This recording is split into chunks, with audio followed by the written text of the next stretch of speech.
Do you think it's true to say you're this generation's first political musician, overtly political musician, by which I mean... Live politics. Live politics, as opposed to play acting politics? No, I mean like live politics, like everything's political, everything's an argument. I see what's right, I see what's wrong, I see injustice, and I speak up about it, that's all. And I see a lot of prejudice, and I see that the newspapers perpetuate it daily, and I see people walking around with judgments of other people they've never met before, based on something they've read in the newspaper.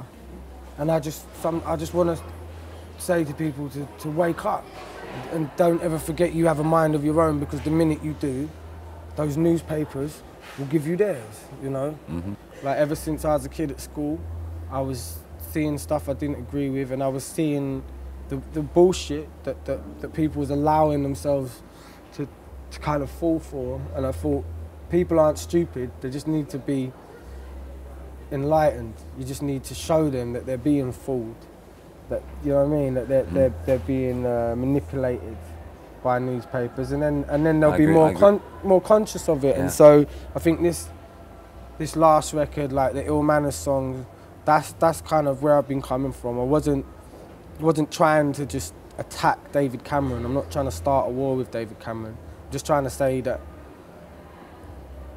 people are falling for a lot of bullshit, and David Cameron's part of that, yeah, but it's mostly like the stuff that's in the newspapers.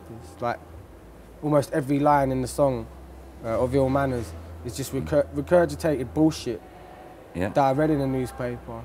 Because I recently read David Cameron's Hug a Hoodie campaign. Now, he never called it Hug a Hoodie, that's what the press called it. Press called it that because they was taking the piss out of him. They was taking the piss out of him because what he said was, these kids, rather than being punished, need to be shown a bit of love and encouragement, because they're not getting it from anywhere. And actually, as a society, do you know what I mean? We should care about these kids. Yeah. We care about the fact that they haven't had as good a start as other kids. Now, the way the press saw that is, oh, what, you mean like Hug a Hoodie? Yeah, yeah. And so when they wrote about it like that, you got kids from the street that's going, who's this pompous twat think he is, saying we need a hug? Come and hug us and watch what we do. So actually, the truth about what he said was actually quite beautiful and real. That all got lost. Yeah. It all got crammed into this one title, which was Hug a Hoodie. And actually, like, I've got to stand up for him there. He was correct, he was right. But then when the riots happened, he didn't stand by that. When the riots happened, he said, no, we got to punish him. So he's just gone back on what he said. But what I'm trying to get at is this. It's like, if he was aware that these kids aren't bad kids, they're just misunderstood and they're acting out because of their past, because of the stuff that's happened to them. If he was aware that those kids was like that, then when the riots happened, how could he, I don't know, how could he say that we just need to punish them, lock them up and put them in prison? Like, obviously they're just going to come out worse, you know what I mean? And it's like, there was like opportunists there just trying to get kind of free stuff. In fact, it was mostly that, and I ain't going to deny that, you know, because for my initial reaction was like, what are you doing? You know?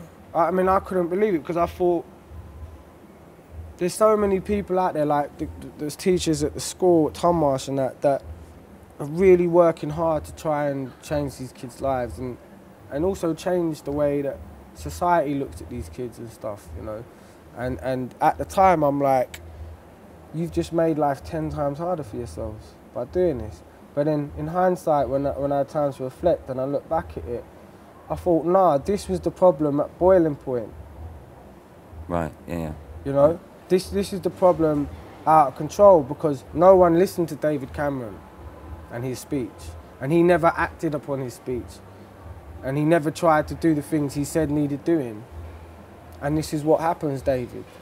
And you want to punish him, but hold on, you made this statement. You know how we fix this problem. Yeah. You know how to do it, and you're not doing it that way.